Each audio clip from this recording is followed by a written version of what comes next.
আপনার আমার প্রিয় হাবিব, প্রিয় নবীজি, যিনি কোরআনকে বাঁচানোর জন্য, কোরআনকে সুপ্রতিষ্ঠিত করার জন্য নিজের দাঁত ভেঙে দিলেন উহুদের ময়দানে।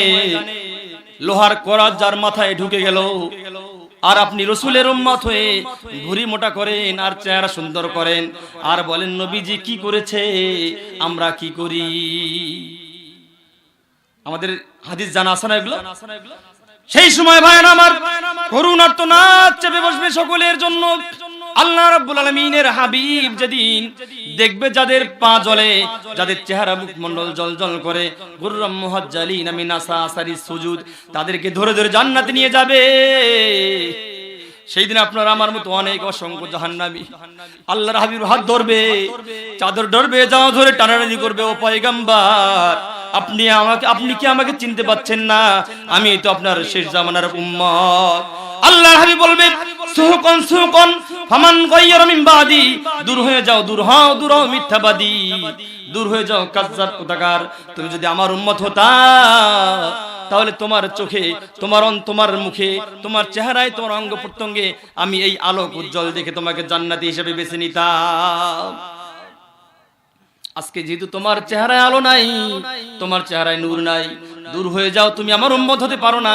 যদি হতা তাহলে তোমার অন্তরে কি হতো? তোমার চেহারায় জলজল করে লাইটিং হতো।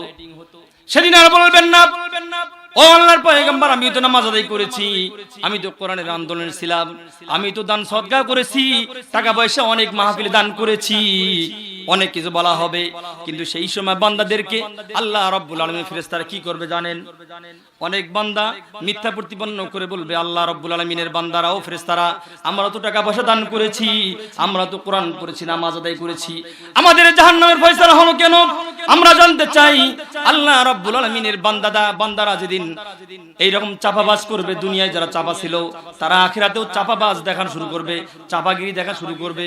এমন তো অবস্থা আল্লাহ রাব্বুল আলামিন বলবে আল ইয়াউমা নাখতিমু আলা আফওয়াহিহিম ওয়া তুকাল্লিমুনা আইদিহিম ওয়া তাশহাদু আরজুলুহুম বিমা কানু ইয়াকসিবুন। চিৎকার মেরে বলেন আল্লাহু আকবার। আরো জোরে বলেন আল্লাহু আকবার। এটা আল্লাহর ক্ষমতা আছে কিনা বলেন?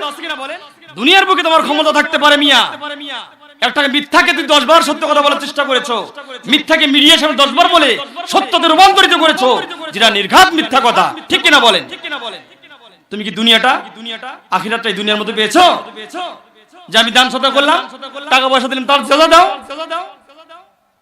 সেই সময় আল্লাহ রাব্বুল আলামিন ওই চাপাবাজ বান্দাদের মুখে কি দিবে? সিল মেরে দিবে।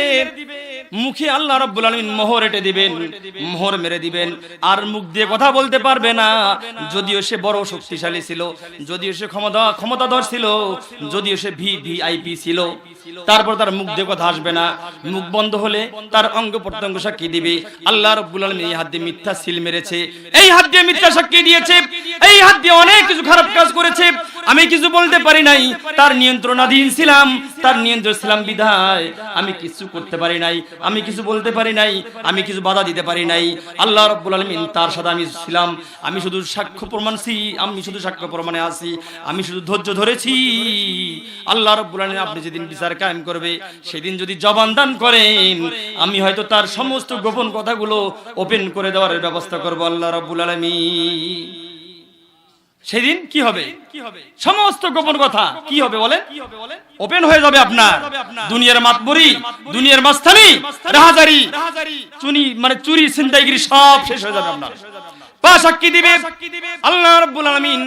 আমি রাতের বেলায় আমি ওই বান্দার সাথে রাতের বেলায় অমুক সলা পরামর্শ হয়েছে, ওই যে অমুক বান্দাকে হত্যা করা হবে, অমুক বান্দাকে সিরিঞ্জের মধ্যে ওষুধ ঢুকিয়ে হত্যা করা হবে, এই জন্য রাতের আধারে আমি তার মিটিং করেছি। আল্লাহ রাব্বুল আলামিন ওই যে আপনার বান্দারা নির্দোষ অবস্থায় তাদেরকে ফাঁসিতে ঝোলানো হয়েছে, তাদের দিনের কথা বলার কারণে, কোরআনের কথা বলার কারণে আল্লাহ রাব্বুল আলামিন আমি পা দিয়ে হেঁটে হেঁটে গিয়ে তাদেরকে আমি সমর্থন জুগিয়েছি, তাদেরকে বাহাবা দিয়েছি। আজকে আমার পায়ের জবান যেহেতু খুলেছে, আমি নির্ঘাত, আমি নিশ্চিন্তভাবে, আমি দ্বিধাহীন যেতে সাক্ষ্য প্রদান করছি, আল্লাহ রাব্বুল আলামিন তোমার বান্দা মিথ্যা কাজ করেছে, তোমার বান্দাকে যেভাবে শাস্তি দেওয়ার তুমি আল্লাহ রাব্বুল আলামিন দিয়ে দাও। আল্লাহ রাব্বুল আলামিন সূরা বনী ইসরাইলের 36 নম্বর আয়াতে জানিয়ে দিলেন, ওয়ালা তাকফু মা লাইসা লাকা বিহি ইলম ইন্নাস সামআ ওয়াল বাসরা ওয়াল ফুআদা কুল্লু উলাইকা কানা আনহু মাসউলা। বলেন আল্লাহু আকবার। আল্লাহ রাব্বুল আলামিন জানিয়ে দিলেন, ওয়ালা তাকফু মা লাইসা লাকা বিহি ইলম। ও বান্দারা, দুনিয়াবাসী, তোমাদের যে বিষয়ে তোমাদের জ্ঞান নেই, যে বিষয়ে তোমাদের জানা নাই, সেই সম্পর্কে তোমরা সাক্ষী দিও না, সেই সম্পর্কে তোমরা কথা বলো না, সেই সম্পর্কে আগ বাড়িয়ে কোনো কাজ করতে যেও না, কারণ আল্লাহ রাব্বুল আলামিন তোমাকে প্রশ্নের সম্মুখীন করতে পারবে কিনা বলেন।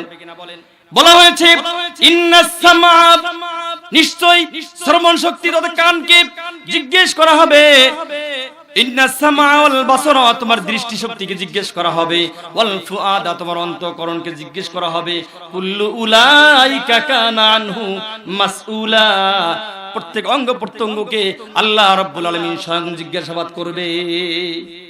তুমি চোখ দিয়ে কি দেখেছো, কি বললা, আজকে কান দিয়ে কি শুনেছো, কি সাক্ষী দিলা, অন্তর দিয়ে তোমাকে অন্তর দেওয়া হয় নাই, এই কথাটা মিথ্যা না সত্য তুমি বুঝতে পারো নাই, তারপর তুমি আজকে মিথ্যা সাক্ষী দিলা কেন? যেটা পজিটিভ হবে নেগেটিভ বললা কেন? আর যেটা দুনিয়ার আলোর মধ্যে যেটা মিথ্যা ছিল, নেগেটিভ ছিল, এটাকে পজিটিভ বানাতে গিয়ে কত না কিছু তুমি করলা, লক্ষ কোটি টাকা, বিলিয়ন বিলিয়ন টাকা খরচ করলা, কেন হয়? সেদিন কি বলবেন বলেন? বলার কিছু আছে? বলেন, বলার কিছু আছে?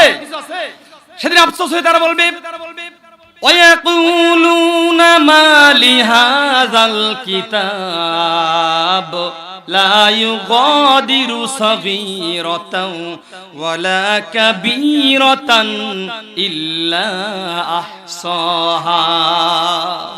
তারা আফসোস করবে, হায় আফসোস, কি ব্যাপার, আমি জীবনের জিন্দেগি যা কিছু আমল করলাম, এই সব আমল কি এখানে লিপিবদ্ধ হওয়া দরকার? সব আমল কি লিপিবদ্ধ হওয়ার কথা এখানে? যেখানে বড় গুনাহ তো আছে রে ভাই, একটা ছোট্ট গুনাহ, অতি ক্ষুদ্র গুনাহও তো আছে এখানে।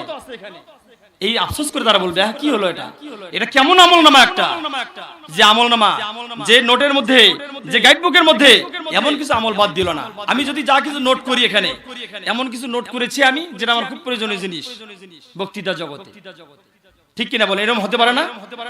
আমি যদি মনে করি আচ্ছা দেখি এই ঘটনা আছে কিনা, এখানে উল্লেখ আছে কিনা, দেখতে উল্টে দেখলাম আচ্ছা আছে তো, আলহামদুলিল্লাহ, ভালো লাগবে, ভালোই তো, এই ঘটনা আজকে শোনাতে পারবো, অমুক হাদিসের রেফারেন্স বা অমুক তাফসীরের রেফারেন্সে বলতে পারবো, ভালো লাগলো।